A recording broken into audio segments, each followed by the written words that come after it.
안녕하십니까. 수월 연지입니다. 우리가 덕산 스님을 많이 들어보셨죠? 덕산 스님, 주금강이라고 불렸던 스님인데, 이 스님이 깨친 그 인연을 한번 살펴보도록 하겠습니다. 덕산 스님은 금강경 강의를 굉장히 잘 하셨던가 봐요. 그래서 이제 주금강이라고 널리 알려져 있었는데, 이 스님이 당신 살던 곳보다 이제 남쪽의 지방에는 참 선불교가 아주 용성했던가 봐요.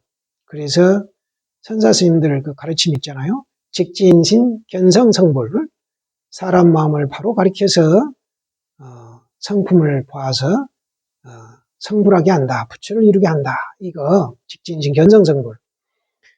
이 말씀을 이제 듣고 이 덕산 스님 생각에는 이 무슨 미개한 사람들이냐, 내가 가서 그들을 교화하리라 이러고 이제 금강경 소초를 잔뜩 걸망에 넣어가지고 무겁게 짊어지고 이제 남쪽으로 간 거예요. 이제 아마 이게 그 당시 남쪽 지방의 이 용담 숭신 스님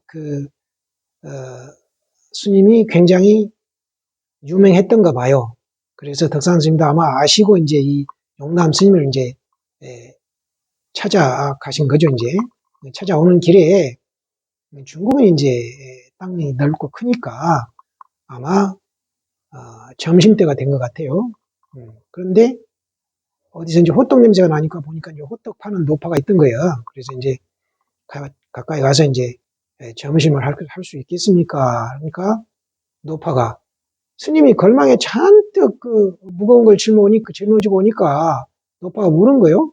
스님, 걸망에 무엇을 그렇게 많이 넣었습니까? 그러니까 금강경 소촌에 그렇게 답변을 하거든요. 그러니까 노파가 그렇습니까? 그러면 제가 한 말씀 여쭈어도 되겠습니까? 그러니까 물어보시게 그런 거예요. 그러니까 노파가 스님께서 제대로 대답을 하시면 제가 점심 공양을 올리고 만약 스님께서 대답을 못 하시면 점심을 팔지 않겠습니다. 이런 거요. 그러니까 덕산 스님이 좋다고 이제 물으라고 한 거예요. 그러니까 노파가 금강경에 과거신 불가득, 현재신 불가득, 미래신 불가득이란 문장이 있는데 스님께서 지금 점심을 하신다니 어느 마음에 점을 치시겠습니까? 이렇게 물은 거예요. 점심의 점이 점칙을 점하고 이제 똑같잖아요. 그러니까 이 덕산 스님이 이 물음을 받고 대답을 할 수 없는 거예요. 꽉 막혀버린 거예요. 금강경 소초를 아무리 자기가 달달 외우고 앞뒤로 외웠지만 그런 말은 없잖아요. 이런 정말 살아있는 질문을 못 받잖아요. 이런 딱 질문을 받고 나니까 대답을 못해. 그럼 어떻게 해요? 지금 점심을 공양을 올리겠다고 했는데 제대로 올리면 못 올렸으니까 공양 받기는커녕 지금 사 먹을 수도 없게 됐잖아요. 안 판다니까. 그래서 덕산 스님이 구겨진 자존심을 딱 내려놓고 용담 스님이란 분이 어느 곳에 용담 스님이 계신 곳을 알면 어디로 가야 되는가 이게 물은 거예요. 이제 그러니까 어디로 가라고 노파가 일러준 거야.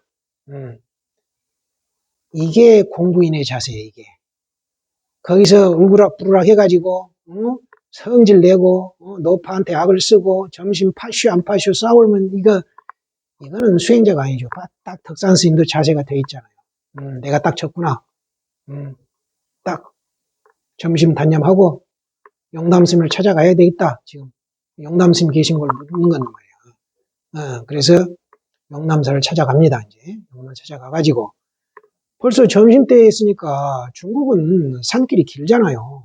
뭐 한 2시간 또 가다 보면 시간이 많이 걸렸겠죠. 이제 그래서 딱 용담사에 도착하니까 용담 스님이 이제 딱 다각실로 안내를 했겠죠. 안내를 하니까 덕산 스님이 딱 앉아서 그때는 인사도 안 했다는 거예요. 앉아가지고 용담이라고 해서 찾아왔더니 용도 와서 보니 용도 없고 뭣도 없구나. 못이란 물웅덩이 말하잖아요. 용도 없고 뭣도 없구나. 이렇게 말을 한 거예요. 그러니까 영남 스님께서 자네가 그렇게 보았다면 잘 보았네. 자네가 진정한 용담에 온 것이네. 이런단 말이요? 아니, 자기가 용도 없고 뭣도 없구나 했으면, 어째, 그 용도 못 보고 뭣도 못 보면서 그런 소리를 하는가, 이렇게 나와야 되는데, 그렇지 않고, 자네가 그렇게 보았다면 잘 본 것이네. 자네가 진정한 용담에 온 것이네. 이런다면, 이렇게 얘기하니까, 할 말이 없잖아요. 벌써 이게 스님의 경계가 다르잖아요. 그러니까 일어나서 넙죽절을 하고 자기가 진 걸 인정하고 넙죽절을 하고 이제 가르침을 청했겠죠. 이제. 그러니까 영담 스님께서는 벌써 이 스님이 그래도 아주 공부를 하려는 의지를 받겠죠. 그래서 단련되지 않은 순금을 지금 원석을 단련시키려고 지금 아마 시간을 끌었던 것 같아요. 밖이 칠흑같이 어두워질 때까지. 이미 이제 해가 많이 졌으니까 조금 더 말씀하시면 이제 밖이 칠흑같이 어두워졌겠죠. 선사가 무슨 말을 많이 하겠어요. 분명히 제가 봤을 때는 용담 스님께서 덕산 스님을 한번 격갈 건드려 주려고 지금 깨우쳐 주려고 시간을 기다린 거예요. 밖이 어두워질 때까지. 밖이 어두워지니까 이제 금강 스님, 용남 스님이 이제 대화를 이제 마치고 덕산 스님을 내보내면서 밖이 어두우니까 촛불을 켜서 이렇게 주었을 거 아니에요. 용남 스님은 덕산 스님만 이제 신발을 신으려고 대돌에서 더듬거리고 있겠죠. 그러니까 이제 촛불을 딱 켜가지고 내주니까 얼마나 불빛이 밝았겠어요. 아주 반가웠겠죠. 그러니까 이제 이 덕산 스님의 온통 시선은 이 촛불에 와 있잖아요. 촛불에 의지하고 있는 거잖아요, 지금. 온 정신이. 그 순간에 이제 덕산 스님 촛불을 딱 촛불을 받았겠죠, 이제. 아마 딱 드는 순간 훅 불어버린 거지. 훅 불어서 꺼버린 거지, 이제. 촛불을 받고 이제 자기가 들어가지고 이제 앞으로 가려고 하는 순간 촛불 이게 건네주는 순간 손에 잡자마자 이제 훅 불어 꺼버렸겠죠. 온통 촛불에 정신이 쏟게 해놓고 불어 꺼버린 거예요, 이제. 이것이 아주 선지식에 뛰어난 지도법인데, 그러니까 덕산 스님이 거기서 깨달았다는 거예요, 순간. 온통 촛불에 그 불빛, 밝은 불빛에 의지하고 있었는데, 그것이 순간 불어 꺼져버리니까 없어져 버렸잖아요. 온통 칠흑같이 어두울 때, 또렷하게 알아차리는 그놈을 봤겠죠. 우리가 이렇게 말을 하지만 그 자리에 직접 들어가 버린 거죠, 이제. 그러니까 덕산 스님이 바로 그 자리에서 깨달은 거예요. 깨달아가지고 다음날 아침에 일어나서 법당 앞에서 금강경 소초를 태웠다는 거예요. 그러니까 영남 스님이 물은 거예요. 뭐 하는가? 그러니까 금강경 소초를 태웁니다. 아니, 왜 태우는가? 그러니까 앞으로는 천하 노화상들의 혀끝에 놀아나지 않겠습니다. 이렇게 그렇게 했다네. 그런데 여기서 지금 촛불을 건네주는 순간 불을 꺼버리고 이러한 지도법, 정말 이걸 보면 용담 숭신선사가 뛰어난 선지시라고 볼 수 있어요. 여기서 볼 수 있는 말이 없어요? 임재스님의 무의도인, 공군이라면 이거 정도는 생각을 해봐야 돼요. 덕산 스님이 촛불을 받으려고 했을 때 순간은 이 덕산 스님의 그 상태는 온 정신이 지금 촛불에 있잖아요. 촛불에 그 불빛에 있는 거 아니야. 불빛에 온 정신이 의지에 있는 거예요. 거기 가 있는 거예요. 의지에 있잖아요, 지금. 근데 용남 스님이 촛불을 불어 꺼버렸잖아요. 꺼버리는 상태는 뭐예요? 의지한 것이 없어져 버렸죠. 이게 뭐예요? 임재 스님의 무의도인이잖아요. 무의도인. 의지함이 없는 도인. 그 순간에 의지함이 없는 도인 그 자리를 봐버린 거예요. 들어가 버린 거예요. 덕산 스님이. 그것을 연출한 스님이 용담 스님이고. 그래서 이 선지식이 이렇게 중요한 겁니다. 이게. 그리고 임재 스님의 무의돈이란 것을 여기서 보셔야 돼요. 그리고 이제 이렇게 해서 깨친 덕산 스님이 이제 제 방에 이제 또 만행을 하시면서 남겨놓은 일화가 있어요. 그 벽암록에 보면은 벽암록 사칙인가? 벽암록 사칙에 덕산도 위산이라는 일화로 올라와 있습니다. 그걸 한번 제가 소개해 드리겠습니다. 본칙. 덕산 스님이 위산 스님을 찾아갔다.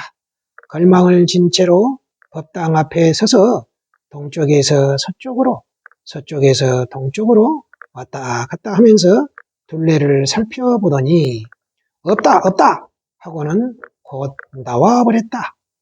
덕산 스님이 선문 앞에 이르러 머리를 숙이고 너무 경솔했던 것 같다 하고는 곧바로 위를 갖추고 다시 들어가서 만나보기로 했다. 마침 위산 스님은 자리에 앉아 있었다.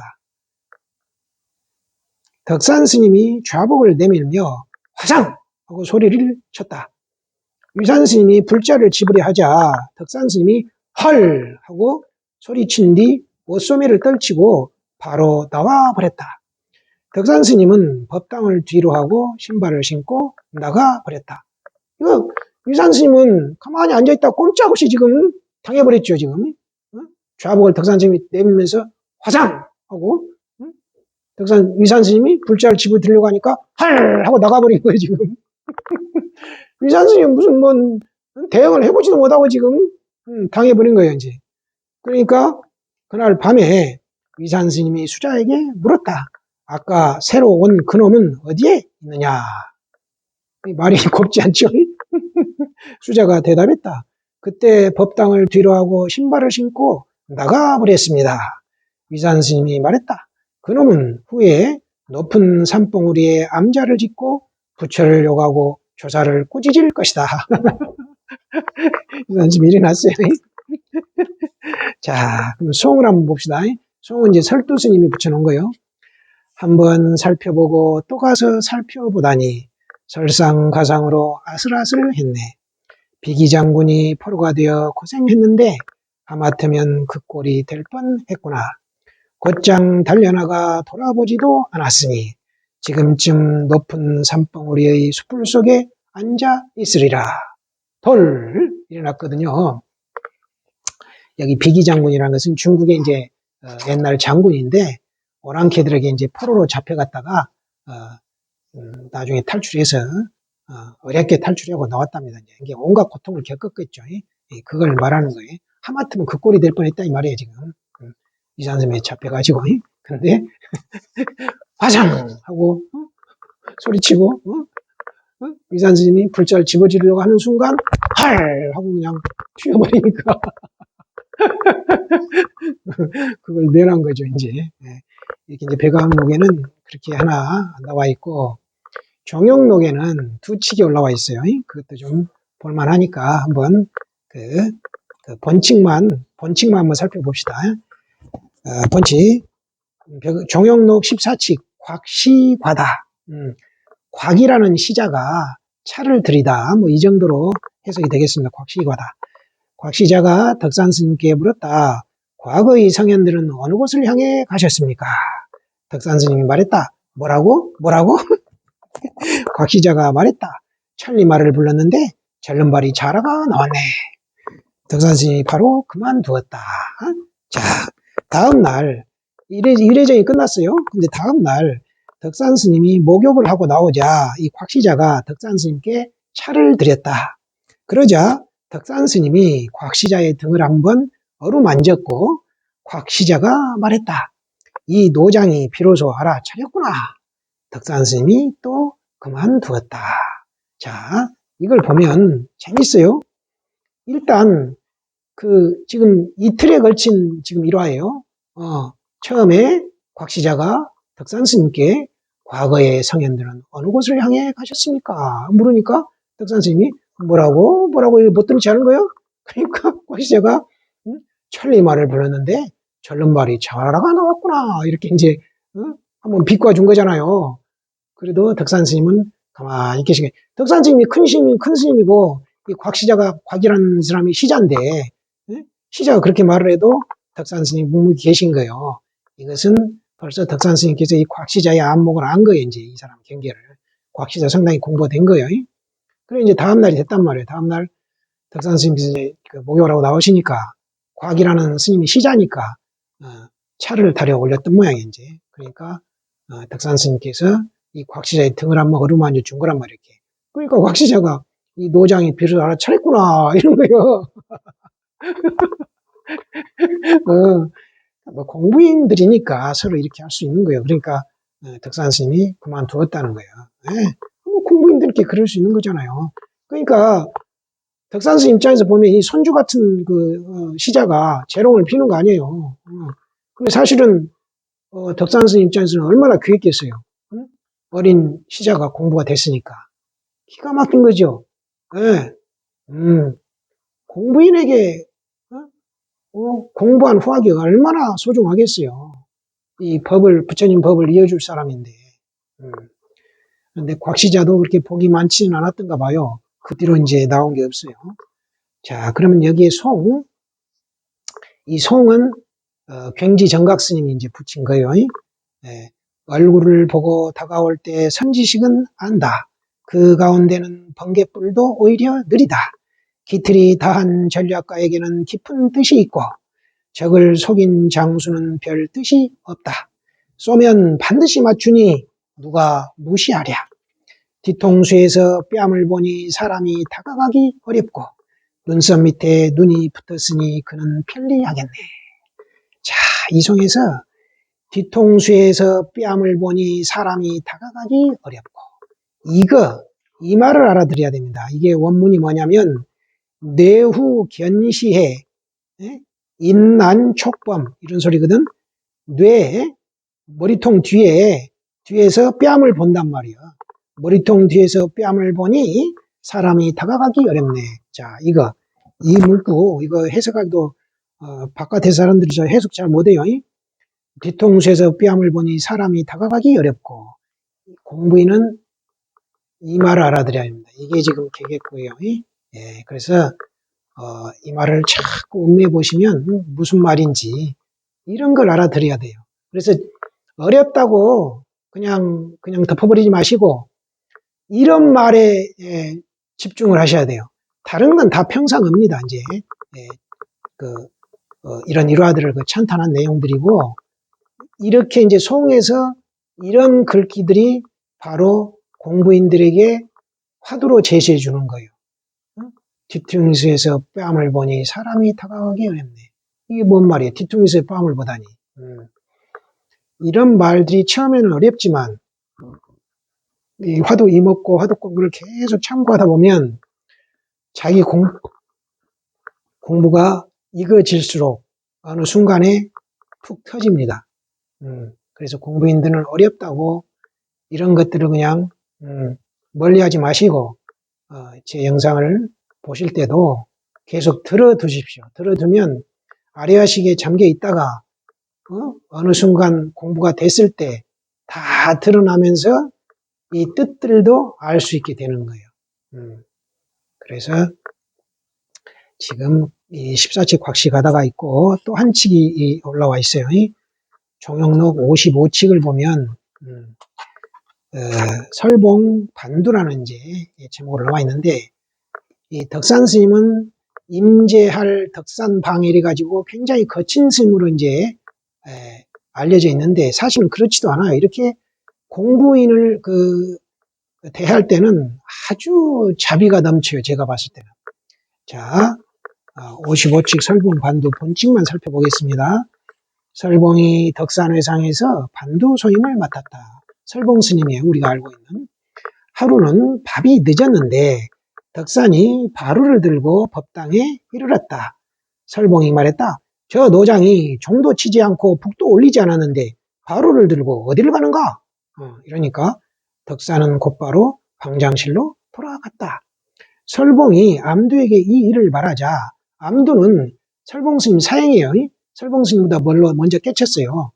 그래서 나중에 암두스님이 설봉스님이 이제 깨쳐주는 그런 또 일화도 있는데 그럼 이제 다음에 기회가 되면 보기로 합시다.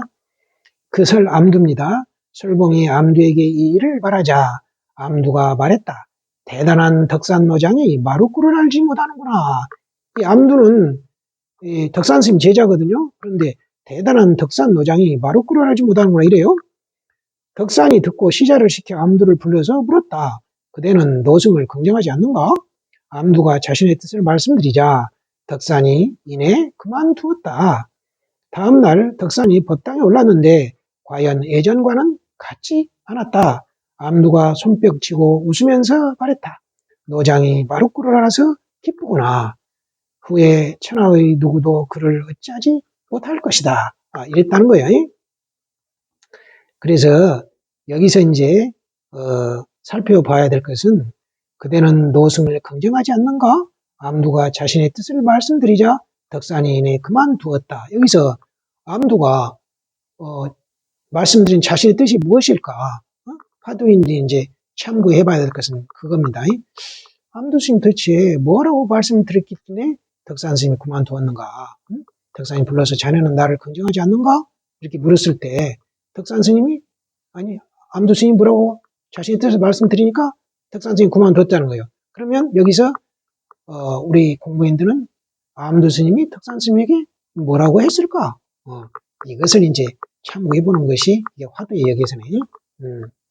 자, 그 다음에 이제 송은 굉지 정각선사가 붙인 겁니다. 송을 한번 살펴봅시다. 마루꾼을 알았는가 몰랐는가? 덕산 부자는 정말 우둔하구나.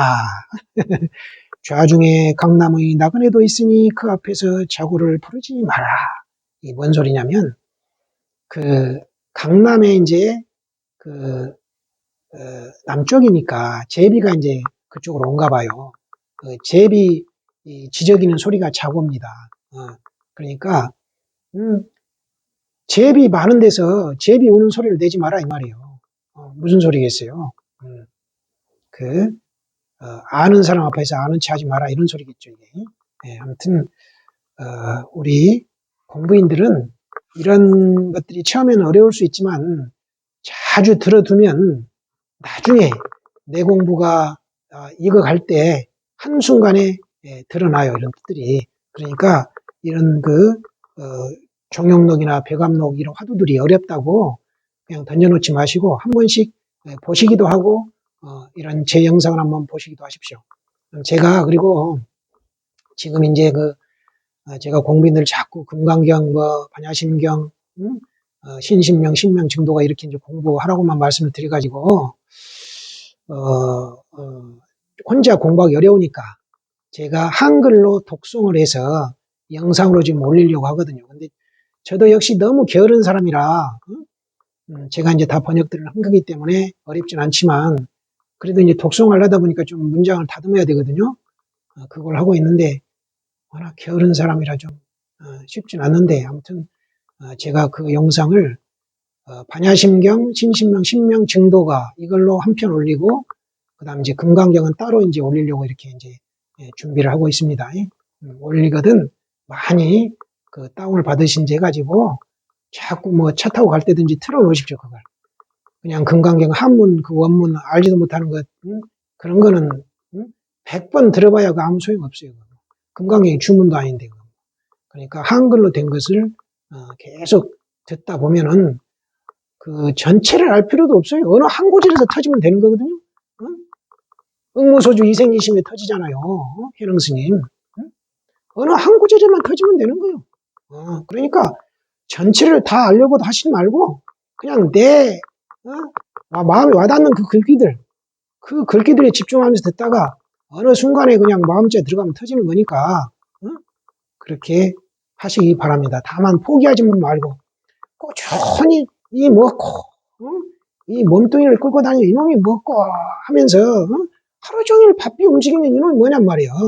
그렇게 항상 이목구를 하시면서 또 시간이 될 때 이렇게 제가 독송해드리는 그런 거 영상을 듣고 그러면서 한 번씩 마음에 와닿는 그 글이라면 이렇게 돌이켜보는 거요. 그러면은 그게 공부니까. 그래서 전체를 다 하려고 욕심내지 마시고 들어가다가 나한테 딱 와닿는 그 문구가 있어요. 그것을 집중해가지고 그 뜻이 무언가를 이렇게 파고들면 금방 터질 수 있습니다. 네, 감사합니다.